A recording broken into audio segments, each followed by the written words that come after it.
Hey yo les gars, salut tout le monde, c'est Rémi, c'est un plaisir de vous avoir aujourd'hui sur ma chaîne Hustle pour vous parler d'une nouvelle histoire, d'un nouveau maillot. On est lancé, je vous ai dit que j'ai plein de vidéos à vous faire sur plein d'histoires hyper passionnantes et on remet une pièce dans la machine, un nouvel épisode. Aujourd'hui pour parler de ce monsieur Stephen Curry avec ce maillot classique édition pour la saison 2021-2022 que je vous présente juste ici. Je vais essayer de le rendre un petit peu au mieux à la caméra. Il faut savoir que donc ça, c'est un maillot Swingman classique édition publié par Nike sur la saison 2021-2022 pour l'équipe des Warriors. Donc ça fait partie, c'est le premier maillot classique que je présente sur la chaîne. On a fait donc un Swingman simple, on a fait un maillot Mitchell Ness authentique. Là, on est sur du classique. Alors les particularités de ce maillot, déjà c'est la saison, mais ça je vous en parle un petit peu après. C'est ce coloris qui reprend en fait le design iconique des Warriors dans les années 70, avec notamment ce patch brodé qui est, vous allez le voir, en fait, qui n'est pas présent sur les maillots normalement Swingman de Nike, comme on l'a évoqué précédemment, où c'est du thermocollé.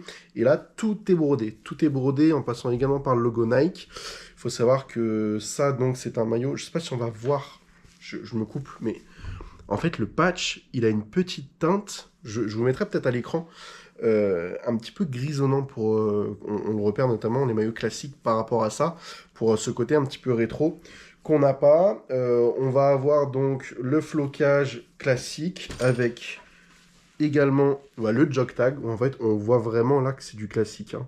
Ça reprend des teintes un peu plus grisâtres, c'est ce que je disais au niveau du patch. Ça se voit peut-être pas à l'écran, mais c'est très distinctif donc des maillots classiques qu'on va avoir chez Nike. C'est une gamme qui a été lancée, je ne saurais plus exactement l'année. Mais voilà, ça reprend, je vous en avais parlé lors de ma première vidéo, des designs en fait iconiques. Et il y en a de plus en plus, mais ça fait partie vraiment des plus iconiques.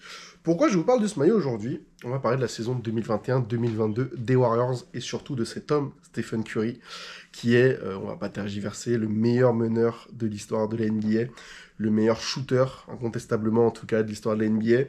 Et 2021-2022, c'est une saison qui est historique, les amis. Je vais poser un petit peu le maillot et on va en parler.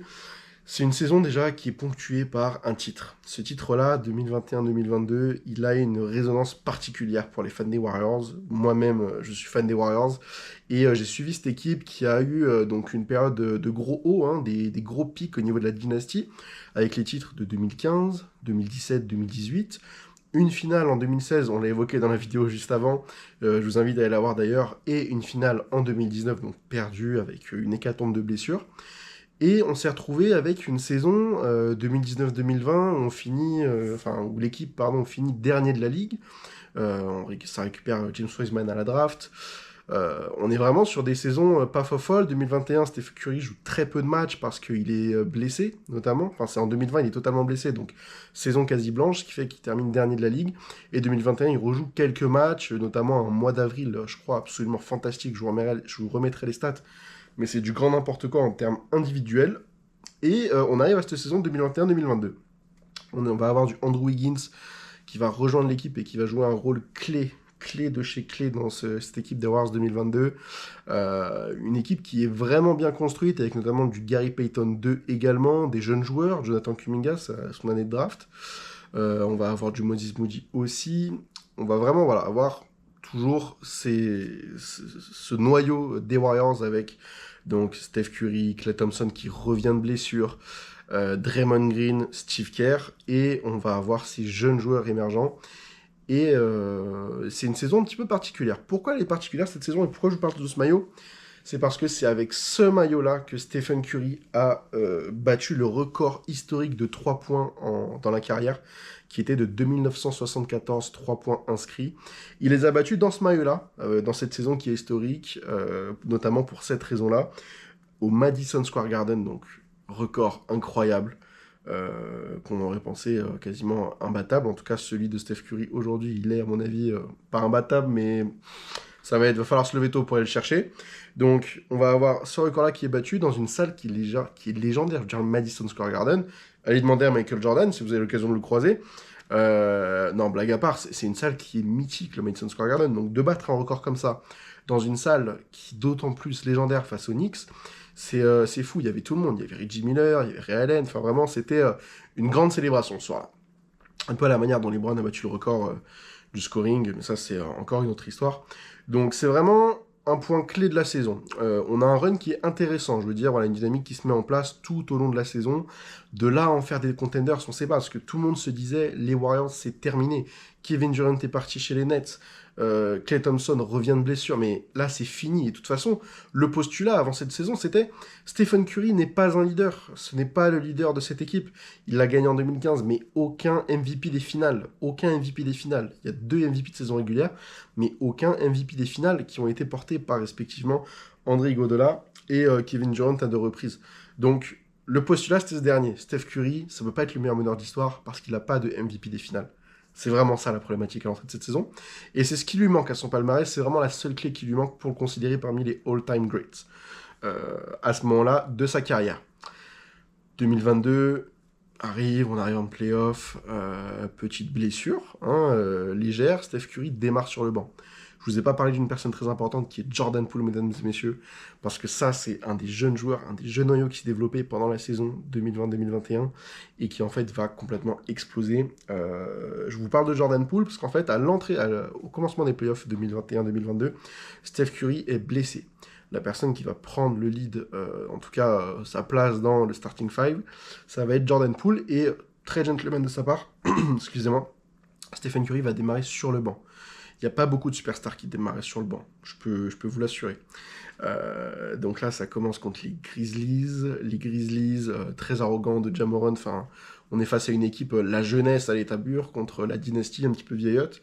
Et donc voilà, ça gagne les matchs, finalement ça remporte la série. Jordan Poole est extraordinaire sur la saison, et sur ces playoffs-là, on parlait de lui comme la relève du Splash Bro, et moi ça me fait beaucoup de peine aujourd'hui de voir Jordan Poole, parce que c'est pas du tout la carrière que je lui prédisais après cette saison-là, complètement folle, des pics individuels, bref, il y a beaucoup de choses à dire sur Jordan Poole, et on aura l'occasion d'en reparler sur cette chaîne, mais voilà, donc une dynamique complètement folle. Memphis, premier tour qui passe. Ensuite, on se retrouve face aux Denver Nuggets. Les Denver Nuggets de Nikola Jokic, pas une mince affaire, qui se fait complètement lockdown par Draymond Green. Draymond Green, il faudra qu'on en parle aussi, mais un des meilleurs défenseurs de l'histoire, et je veux rien entendre. Ok, il y a des phrases demandées à Jordan Poole également.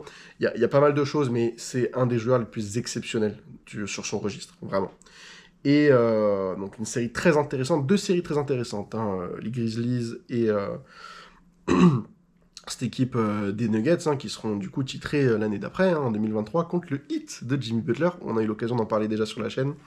Et en finale de conférence, donc les jeunes Dallas Mavericks contre cette équipe des Warriors, où on a une très belle série. Dallas qui ira en finale 2 ans après contre les Celtics. Donc voilà, on est vraiment sur du gros calibre au niveau run de playoff, des grosses belles équipes avec 2 finalistes dans les 2 années d'après.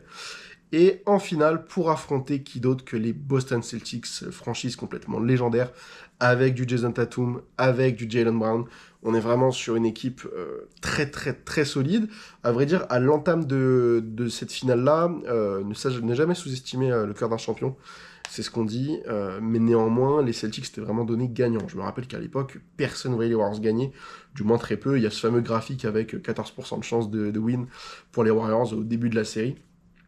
Et finalement, c'est une finale qui se joue avec, je crois, les Warriors sont menés 2-1 ou 2-0. Et après, en fait, le game 4 est légendaire. Le game 6 de Steph Curry, j'en parle même pas. Et d'ailleurs, ça sera l'occasion de parler d'un autre maillot, City Edition, avec les petits éclairs sur le côté. Je permets de teaser un petit peu. On va avoir des vidéos qui vont se rejoindre par rapport à certaines histoires. C'est normal, c'est parce que c'est relié à des saisons qui sont légendaires. Et donc, on en arrive à ce fameux titre des Warriors en 2022, qui le remporte donc la série, je crois, 4-2. Et Steph Curry est enfin élu MVP des finales. Donc j'espère que vous comprenez aujourd'hui pourquoi est-ce que je vous parle de ce maillot-là, pourquoi est-ce que je vous parle en fait de cette saison qui est légendaire et qui pour moi est incarnée par ce maillot. Il faut savoir que ce maillot, il a été très peu produit, les amis, très très peu produit. C'est sorti en quelques exemplaires sur le NBA Store. Moi, il a fallu que je passe par Vinted, que je paye ce maillot un peu cher pour l'obtenir. Mais ça n'a pas été une mince affaire à trouver, donc c'est ce qui fait qu'aussi pour moi ce maillot est rare et c'est le peu d'exemplaires produits, mais ça va être tout ce que ça représente. Moi, quand j'ouvre mon armoire, les gars, et que je vois ce maillot, je pense à Steph Curry, à ce record qui est tombé. Je pense à ces finales 2022, à ce run de playoff légendaire aussi des Warriors, hein, attention.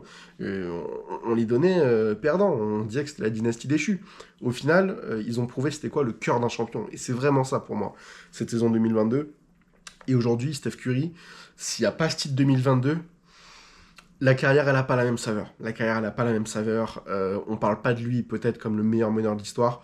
On parle peut-être pas de lui dans les débats du GOAT. Peut-être pas non plus. Mais dans le top 10 des meilleurs joueurs de tous les temps aussi. Donc, c'est vraiment la dernière pierre de l'édifice Stephen Curry et de la Galaxy Warriors. Parce que, pour moi, Steph Curry, ça fait vraiment partie de cette case de joueurs. Je vais un petit peu m'étaler, mais comme on le disait, qui a remporté un titre dans l'équipe qu'il a drafté. Donc, hyper important. 4e titre aussi. 3 titres, c'est beaucoup. 4 titres, c'est autant que LeBron James. Faut aussi le prendre en compte dans une ère hyper compétitive en plus. Donc, c'est beaucoup de choses qui font que Steph Curry, pour moi, ce mec a redéfini le jeu. Ce mec a redéfini la manière de jouer au sport qu'est le basketball dans la NBA, mais dans le monde entier. Ce mec-là, il est formidable. Moi, il m'a fait tomber amoureux du basket. C'est mon premier maillot et j'espère que je pourrai vous le présenter. Mon premier maillot de ma collection de basket que j'ai eu à l'âge de 12-13 ans, qui m'avait été offert par mes parents. C'est un maillot de Stephen Curry. Donc pour moi, si vous voulez, ça représente, ce monsieur-là, il représente beaucoup de choses. Et j'ai hâte d'aller le voir jouer en mars, pardon, excusez-moi, à Détroit. Bref, ça c'est un autre débat. En tout cas, voilà, j'étais très content de vous présenter ce maillot. J'espère que ça vous a plu.